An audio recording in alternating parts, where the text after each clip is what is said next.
People usually say it's an honor, but for me, it's really an honor because today's guest, I really respect her a lot. And I would say is a good friend of mine at this point. She used to be my teacher. We talk about a lot of things. And today, our guest is Gizem. She studied, okay, I'm going to try to remember, okay? Because I remember her. I will help you, don't worry. No, okay, sure. So she studied philosophy as a major, okay? And psychology was the minor in METU. Yep.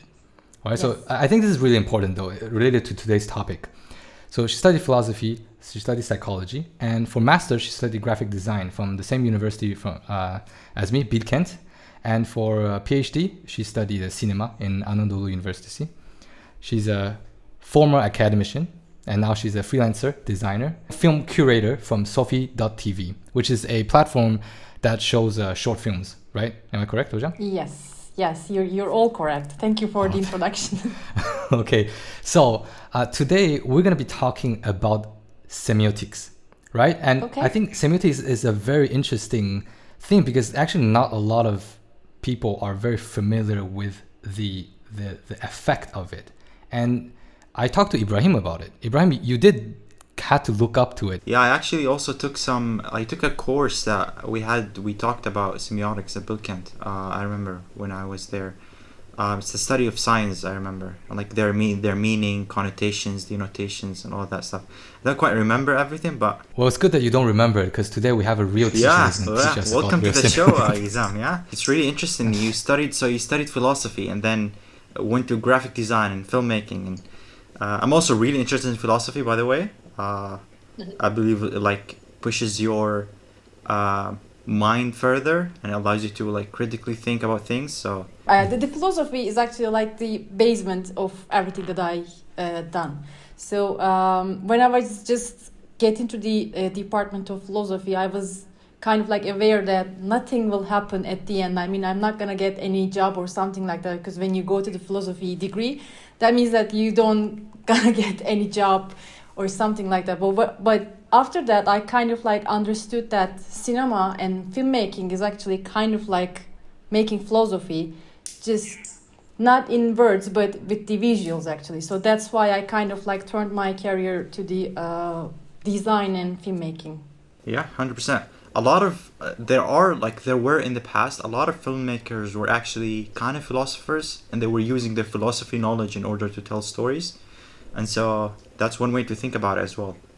Yeah, I mean, the philosophy is also the trying to understand what is the way of life. I mean, how can we live?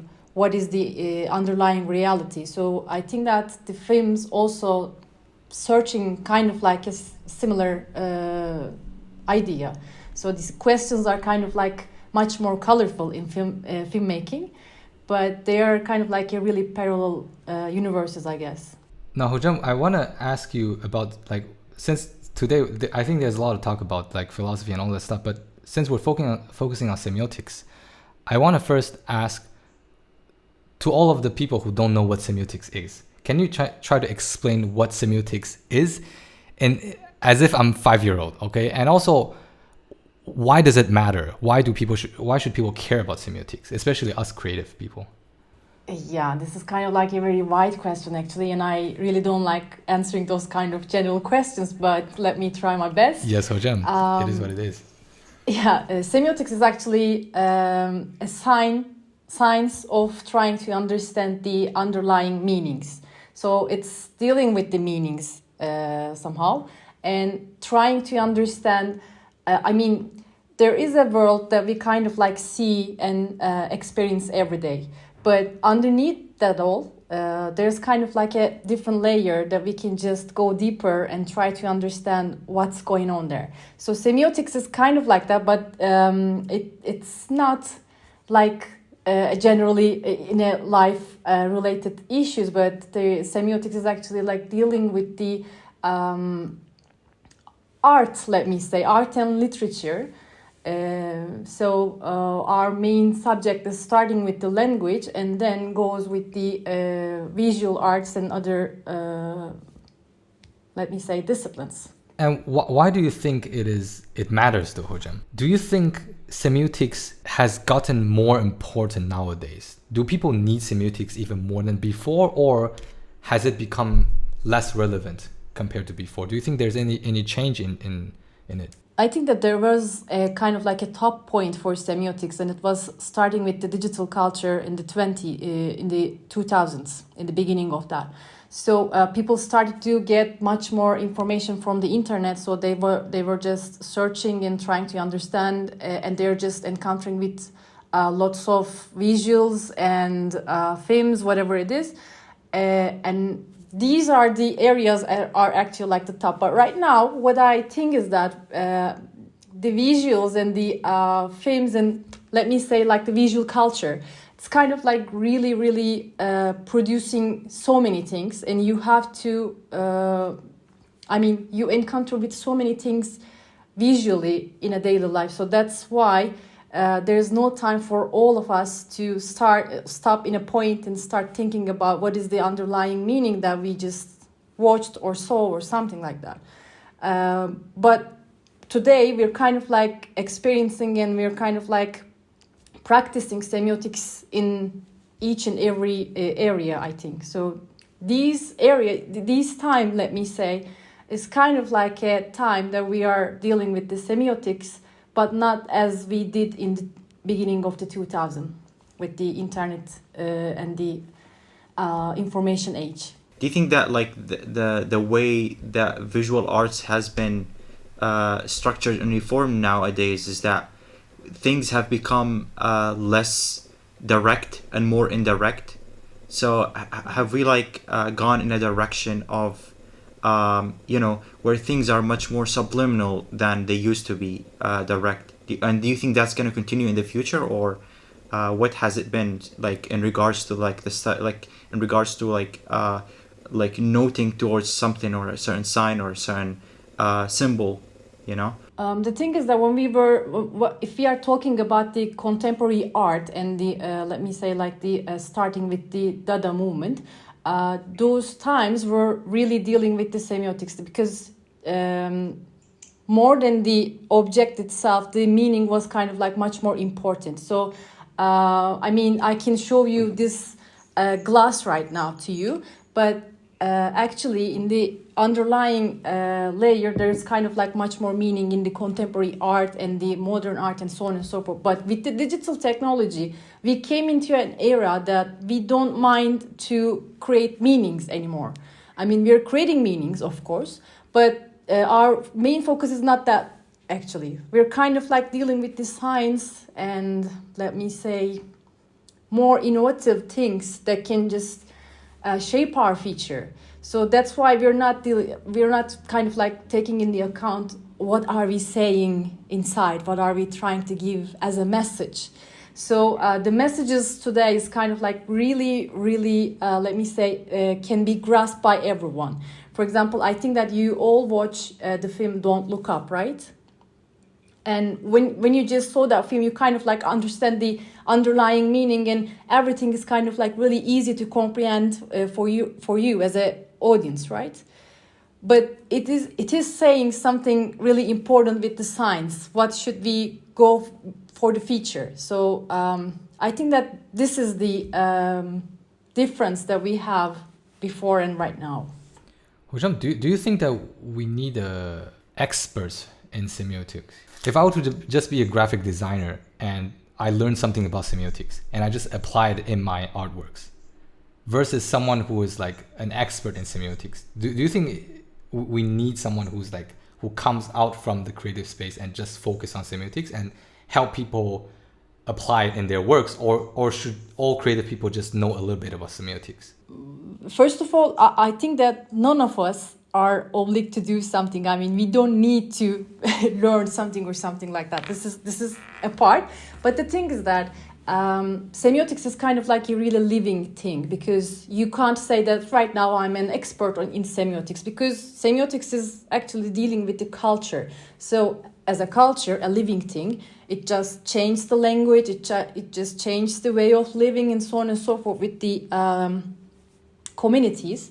So that means that all the time you have to follow what's going on with the culture. So that means that semiotics is kind of like related with the daily life. when you just, for example, like if you compare the situation, the culture in 2010 in America, and if you compare it with today, there is kind of like a really huge difference. And the semiotics, the meanings that the people just trying to create at that time in 2010 are kind of like really different from now on. So that means that this is kind of like a thing that I'm saying to all designers actually. Even if you're a filmmaker, if you're dealing with the culture, that means that you have to go on and you have to know what's going on in the whole world, every time, every day. So that's why you have to read books, that's why you have to follow up the news, what's going on in different countries, what's going on in different cultures. Because this is kind of like a thing that feeds you up when you're designing something. This is the semiotics. I mean, the meaning that we created 10 years ago is much more different than we are creating right now.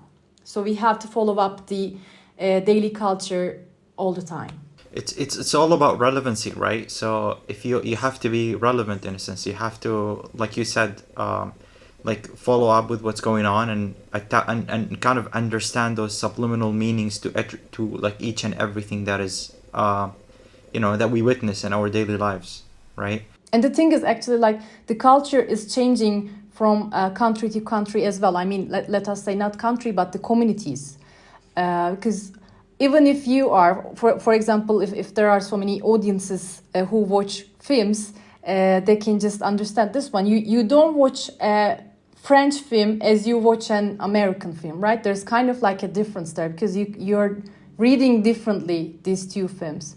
So, not by just time, but it just changed with this space as well. So, for example, like 50 years ago, we were not talking about the space, living in space, in different planets and so on and so forth. But right now, we are talking about it. So that means that when we're designing something, when we're creating something culturally, we have to take it into account that right now the future shows us the different way. So we're start talking about this, creating new things about the future. So as you say, Ibrahim, this is kind of like really really relevant with the time and space actually, and where you stand. Like Hojam, you said the culture affects how you perceive things also, right? And this is a thing that I talked about with my brother before, and I didn't think about its connection with semiotics a lot, but now I realize that it has a lot to do with it. Like when for example, me and my family, we grew up in I grew up in Saudi Arabia and Belgium, right? And I went to high school in Taiwan, and I went to Turkey, right?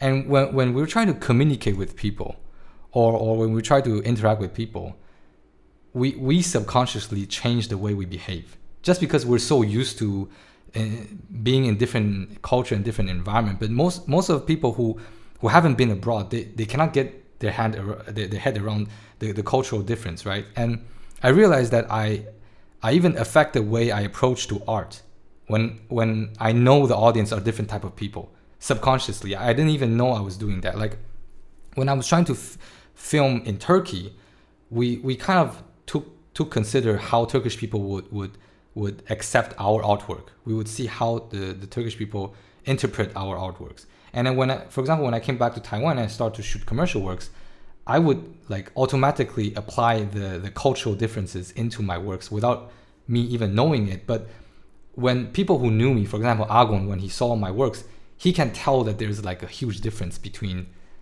what I shot in Turkey and what I shot in Taiwan. Like even he doesn't understand like Chinese or Taiwanese.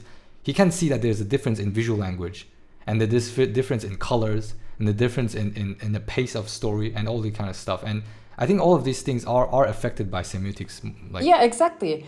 I mean, let's not talk about the going abroad or something like that, but the culture changes within your daily life as well. I mean, you're not the same person as you are in your family, as you are with your friends. Mm-hmm.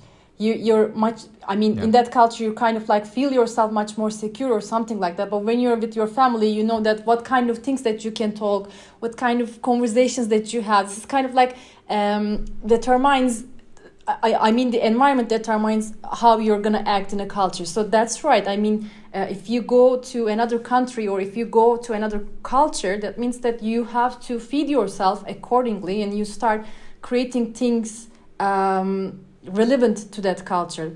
And what you say is actually like underlines the importance of target audiences, which is kind of like the students are really stubborn to not taking care of it, because when we're saying that you have to find your target audiences, they're saying that our target audience is everyone.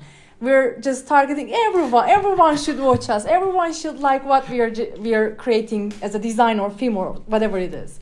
But as you said, Turkish audience is different, and American people are different. Every culture is actually kind of like a different environment. But the thing is that what I'm just stressing out from the beginning of our conversation, right now we're kind of like going into a much more global world. That means that we're really affecting each other. I mean, I can see your work on LinkedIn or different platforms. You can see, for example, like an Ethiopian guy's work or something like that. So we're kind of like, the cultures are just, let me say, they're just getting into each other. So we're just trying to create a much more greater universe, cultural universe, actually. So, I mean, if you just compare the situation, today's situation with the 1950s or 1940s, it's really, really different, because that people were kind of like really know what they see in their culture, in their lifespan.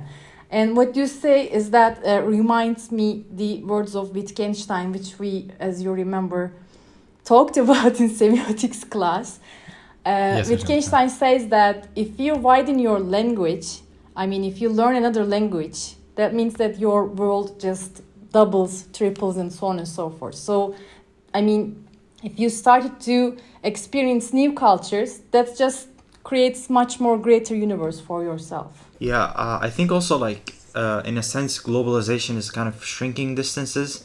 So like you said, Gizem Hoja, in the back in like the 50s, or like you would go to France, for instance, and you'd notice people wearing differently, dressing up differently, behaving differently. But now it's all the same, right? You go to France, go to Turkey, people are dressing the exact same thing, which is like kind of a weird thing to grasp at this moment of time, you know? And if I've probably gone to Taiwan, I'd probably find similar behavior, right? Especially like with the internet, the age of the internet, like things have become much more similar in a sense, right? And context is like before it required context, and context is also now becoming globalized, right? Because people understand each other a lot more than they used to now.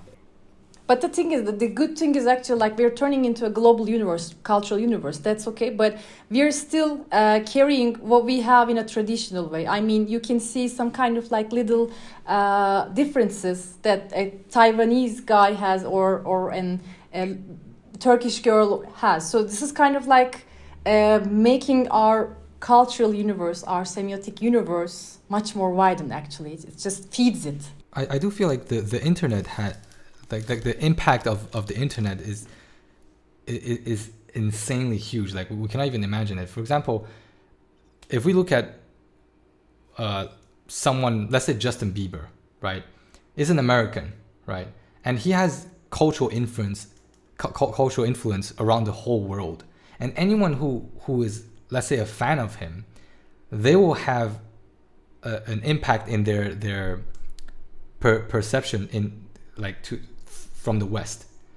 Like people, let's say Ibrahim, I didn't know Ibrahim, he knew some Korean, like last time you mentioned about BTS. I cannot imagine that you even heard of BTS, for example. I don't know if Gizem Hoja know about BTS. It's a Korean K-pop group, right? And like, they kind of just, they kind of just influence the world with their culture, and within that influence comes more information that people would use them to exchange with each other. For example, I don't know, like Spider-Man. Recently, Spider-Man, the multiverse has become very popular, right? And the thing about the Spider-Man is they have this meme with 3 Spider-Man pointing at each other. I don't know if you ever saw that meme, right? And that meme is like from a comic book from the USA, and it's a very old page of it, like a very old part of it. But somehow people from Taiwan, they're using that meme to express what they think about certain things in the politics in Taiwan now. Like they're using meme as a reference, and that meme come from the US. And the reason why we follow that meme is because of the movie. So it's like one piece of artwork that come from US, it can like root deep into our culture just because of maybe the meme or the movie. I don't know. It's like it changes a lot actually. Yeah, today we kind of like have much more opportunity to see and widen our world. The internet is kind of like really a nice tool for everyone to see and understand what's going on there, and try. I mean, to feed yourself, like to learn much more about the universe and the whole cultures. But the thing is that still, for example, like in Kai's example, some memes are kind of like really global. When we see it, we kind of like really understand it because we know that culture. We know that film, for example. But there are also some particular, let me say, points or experiences, whatever it is. So when you see that particular thing, you kind of like feel yourself much more distant to the work. You kind of like don't understand what is saying to you. We kind of like experience this thing in artworks most of the time. When you go to a museum or something like that, when you see an artwork and you don't understand anything, for example, you're saying that, what is it? It's kind of like meaningless for me, right? This is actually like that. It's because you don't have that culture right now.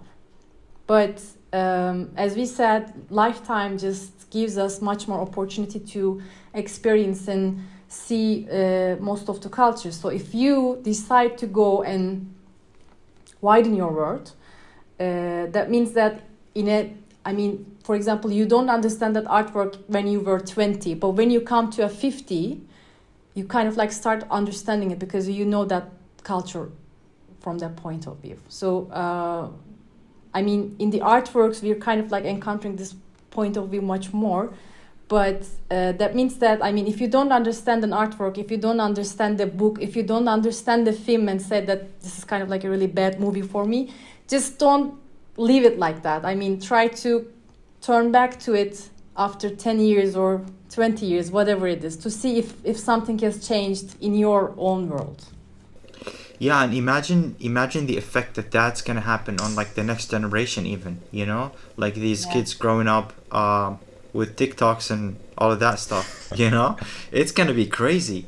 And I this goes back to the idea, like this is a thinker or philosopher. He talked about this idea of, I don't know if you've heard of it, but this idea of disappearance of childhood.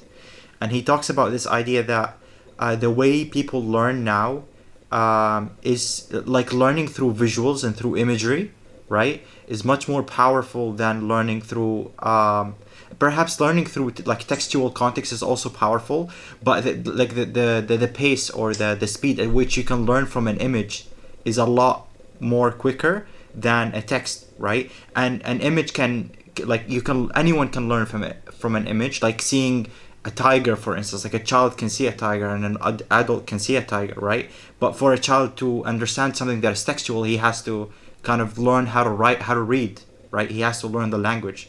And so he talks about this idea of like disappearance of childhood, where people like nowadays or in the future, they're going to learn much more quicker, where young children, they're going to become like adults, right? And their childhood is going to disappear because everything is so visual and they can learn everything, right? They don't have to learn the language. They don't have to get involved into this whole process of like becoming an adult and then trying to be able to, learn like we do. But it's for them. And I think that I have a really good example with this. If you see, I'm not talking about Kai, of course, but if you see kind of like parents right now, they're just saying that you have to see my child. He's using the phone like an adult or something like that. They're always like shocking about what they can capable of. But the thing is that you're raising the child with the technology.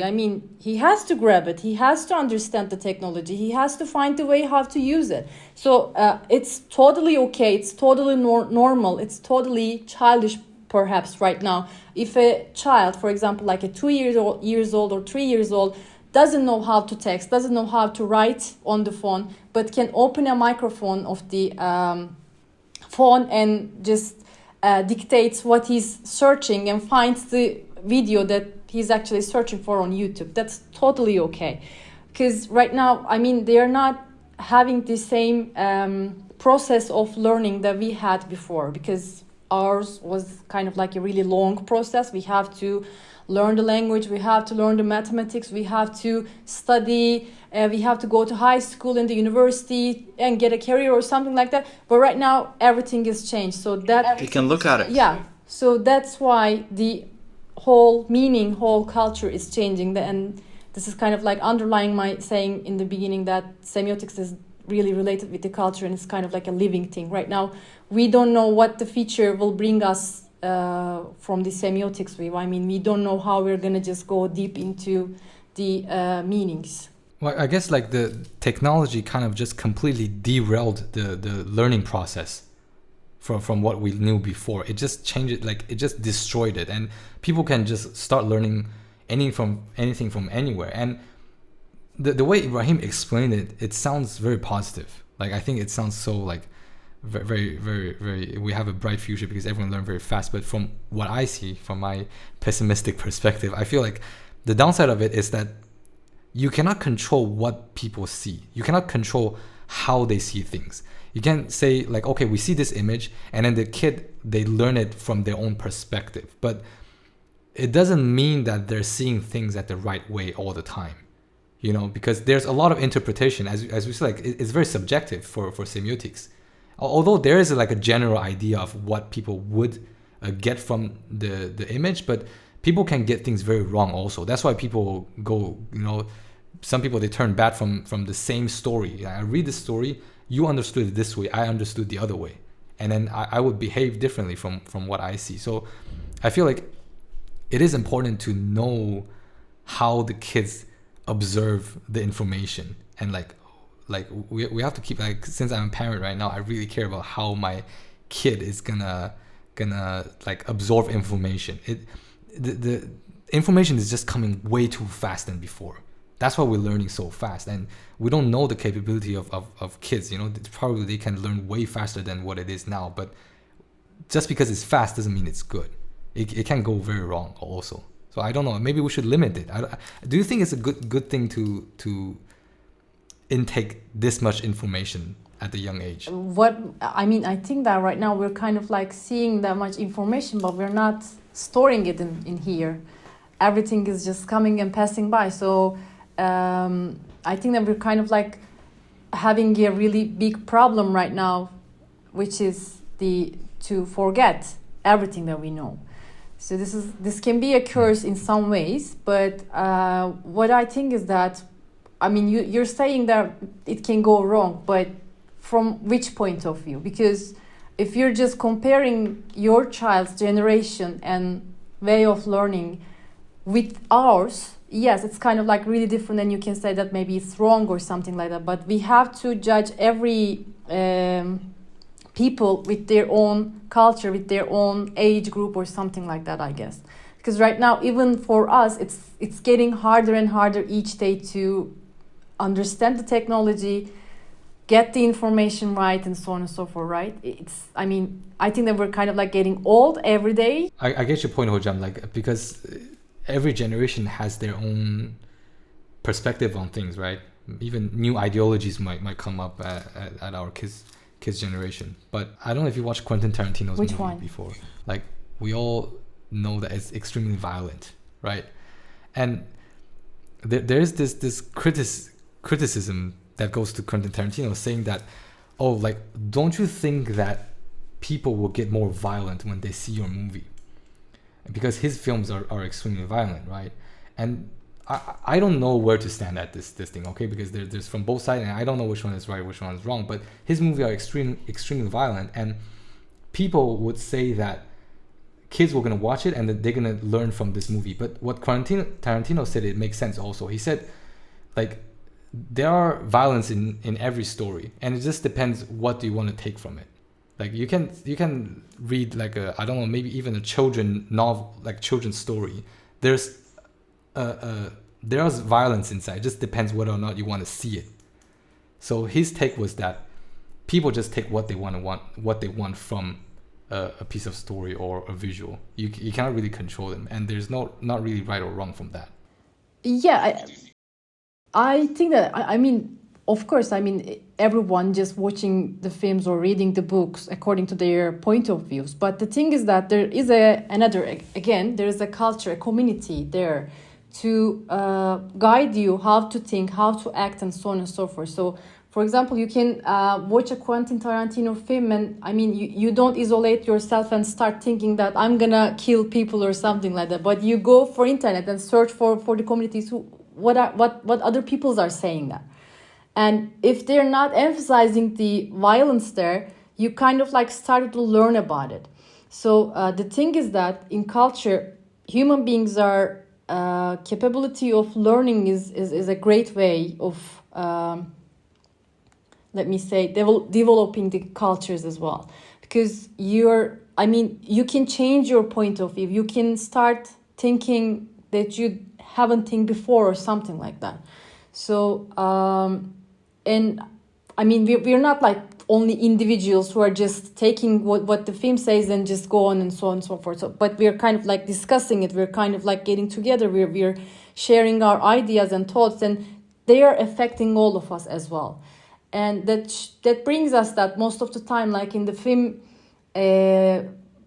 making process or the film watching process, we are really